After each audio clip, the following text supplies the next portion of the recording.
சுறா கைடு 12ஆம் வகுப்பு பொதுத் தேர்வுக்கான புதிய பதிப்பு தற்போது பரபரப்பான விற்பனையில். மாணவர்கள் பொதுத் தேர்வில் அதிக மதிப்பெண் பெற உடனே வாங்குங்கள் சுறா கைடு. மே 6ஆம் தேதி வரை வட உள் தமிழக மாவட்டங்களின் ஓரிரு இடங்களில் வெப்பாலை நிலவக்கூடும் என வானிலை மையம் எச்சரிக்கை. தமிழக உள் மாவட்டங்களில் 2 இருந்து 4 டிகிரி வரையும், வட தமிழக உள் மாவட்டங்களில் 3 இருந்து 5 டிகிரி வரையும் வெப்பம் அதிகரிக்கக்கூடும் என தகவல். கடந்த 24 மணி நேரத்தில் கரூர், ஈரோடு, தர்மபுரி, திருப்பத்தூர், திருத்தணி உள்ளிட்ட வட உள் தமிழக மாவட்டங்கள் 10 இடங்களில் அதிகபட்ச வெப்பநிலையானது 42 டிகிரி செல்சியஸுக்கு அதிகமாக பதிவாகியுள்ளது.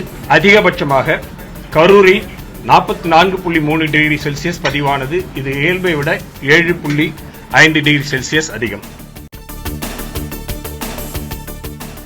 அடுத்த 5 தினங்களுக்கு உள் தமிழகம் மற்றும் மேற்கு தொடர்ச்சி மலையை ஒட்டிய மாவட்டங்களின் ஓரிரு இடங்களில் கோடை மழை பெய்யக்கூடும்.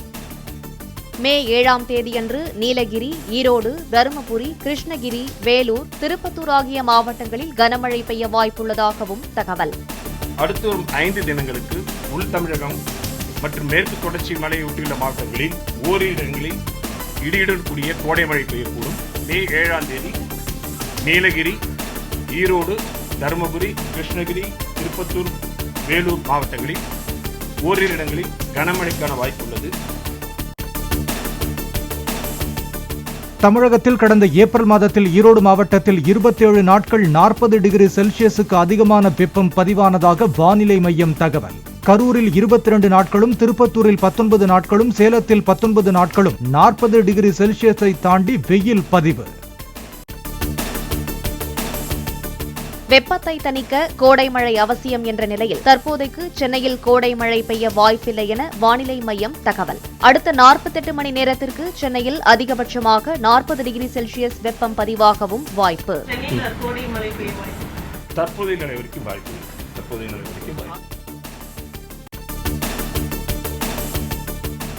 பாஜகவுக்கு எதிராக ஓட்டு ஜிஹாத் தொடுக்க வேண்டும் என பேசிய ஊபி சமாஜ்வாதி கட்சி வேட்பாளர் மரியா ஆலம் கானுக்கு பிரதமர் மோடி கண்டனம். ஜனநாயகத்தையும் அரசியலமைப்பு சட்டத்தையும் இந்தியா கூட்டணி அவமதித்து விட்டதாக மேற்கு வங்க பிரச்சாரத்தில் விமர்சனம்.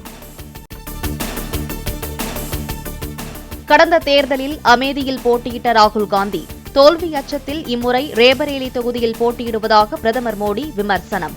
வயநாட்டில் ராகுல் காந்திக்கு தோல்வி உறுதி எனவும் அஞ்சி ஓட வேண்டாம் எனவும் பரப்புரையில் பேச்சு. वायनाड में हारने वाले हैं और हार के डर से दूसरी सीट पर भी उनके सारे चेले चपाटे कह रहे थे अमेठी आएंगे, लेकिन अमेठी से भी इतना इतने डर गए वहां से भागकर अब रायबरेली में खोज रहे हैं रास्ता. घूम कर सबको कहते हैं डरो मत. मैं भी आज उन्हें कहता हूं. மேற்கு வங்கத்தில் பிரதமர் பங்கேற்ற பிரச்சார பொதுக்கூட்டத்தில் திடீரென ருத்ராட்ச மாலையுடன் எழுந்து ஆசி கூறி வாழ்த்தி முழக்கமிட்ட சாமியார். பேச்சை பாதியிலேயே நிறுத்தி சாமியாரை வணங்கிய பிரதமர். உத்தரப்பிரதேசத்தின் ரேபரேலி மக்களவை தொகுதியில் ராகுல் காந்தி வேட்புமனு தாக்கல். கேரளாவின் வயநாடு தொகுதியை தொடர்ந்து 2வது தொகுதியாக ரேபரேலியில் ராகுல் போட்டி. சிக்கனமாக தண்ணீரை பயன்படுத்துமாறு கோவை மாவட்ட மக்களுக்கு ஆட்சியர் கிராந்திகுமார் பாட்டி வேண்டுகோள். மழை பொய்த்ததன் காரணமாக சிறுவாணி அணை உட்பட மாவட்டத்தில் உள்ள அணைகளில் நீர் இருப்பு குறைந்துள்ளதால் கோரிக்கை. சென்னைக்கு குடிநீர் வழங்கும் ஏரிகளின் தற்போதைய நீர் இருப்பை கொண்டு அக்டோபர் வரை மாநகருக்கு தடையின்றி தண்ணீர் விநியோகிக்கப்படும் என குடிநீர் வாரியம் தகவல். கடல் நீரை குடிநீராக்கும் 3 நிலையங்கள் மூலமும் நாளொன்றுக்கு 360 MLD குடிநீர் வழங்கிட முடியும் என விளக்கம். விருத்தாச்சலம் அருகே ரயிலில் இருந்து தவறி விழுந்து கர்ப்பிணி உயிரிழப்பு. தண்டவாளத்தில் இரத்த வெள்ளத்தில் சடலமாக கிடந்த நிலையில் மீட்பு. அபாயச் சங்கிலியை இழுத்தும் ரயில் நிற்காமல் சுமார் 10 கிலோமீட்டர் சென்றதாக உயிரிழந்த பெண்ணின் உறவினர் புகார். ரயில் உடனடியாக நின்றிருந்தால் தங்களது மகளை காப்பாற்றியிருப்போம் என கதறல். கொல்லம் ரயிலில் கர்ப்பிணி பயணித்த பெட்டியில் அபாயச் சங்கிலி செயல்படவில்லை என்ற புகார் குறித்து விசாரிக்க தெற்கு ரயில்வே உத்தரவு. ரயிலில் உள்ள அனைத்து பெட்டிகளிலும் அபாய சங்கிலிகளின் செயல்பாட்டை ஆய்வு செய்யவும் ஆணை. சேலம் தீவட்டிப்பட்டியில் மாரியம்மன் கோயில் திருவிழாவில் இருதரப்பினரிடையே தகராறு ஏற்பட்டு கடைகளுக்கு தீ வைக்கப்பட்ட சம்பவம். 2வது நாளாக கடைகள் மூடப்பட்டுள்ள நிலையில் மீண்டும் மோதல் ஏற்படாமல் இருக்க போலீஸ் பாதுகாப்பு. தேர்தல் பணிகளை கவனிப்பதற்காகவே தாம் ரேபரேலியில் போட்டியிடவில்லை என்று பிரியங்கா காந்தி விளக்கம். அமேத்தியில் கிஷோரிலால் சர்மா மிகச்சிறந்த வேட்பாளர் தேர்வு என்றும் பிரியங்கா கருத்து. தமிழகத்தில் +2 தேர்வு முடிவுகள் திட்டமிட்டபடி வருகின்ற 6ஆம் தேதி வெளியிட தயார். தேர்தல் நடத்தை விதிகள் அமலில் உள்ளதால் தேர்வு முடிவுகளை பள்ளிக்கல்வித்துறை அமைச்சர் வெளியிடுவதற்காக தேர்தல் ஆணையத்திடம் அனுமதி கேட்கப்பட்டுள்ளதாகவும் தகவல். மகன் பிரஜ்வல் ரேவண்ணாவால் பாலியல் பலாத்காரத்துக்கு உட்பட்ட முன்னாள் பணிப்பெண்ணை கடத்தி வைத்திருப்பதாக HD ரேவண்ணா மீது புதிய வழக்கு பதிவு.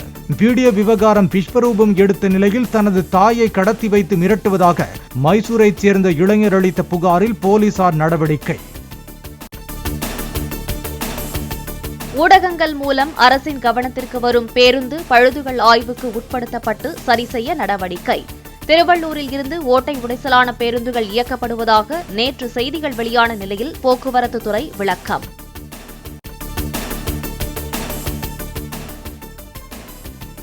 விருதுநகர் மாவட்டம் காரியாபட்டி அருகே வெடி விபத்துக்குள்ளான கிடங்கில் இடிபாடுகளை அகற்றி 2150 கிலோ வெடிமருந்தை கைப்பற்றிய அதிகாரிகள். வெடி விபத்து நடந்த இடத்தைச் சுற்றி சிதறி கிடக்கும் வெடிமருந்துகளை சேகரிக்கும் பணி 3வது நாளாக தீவிரம்.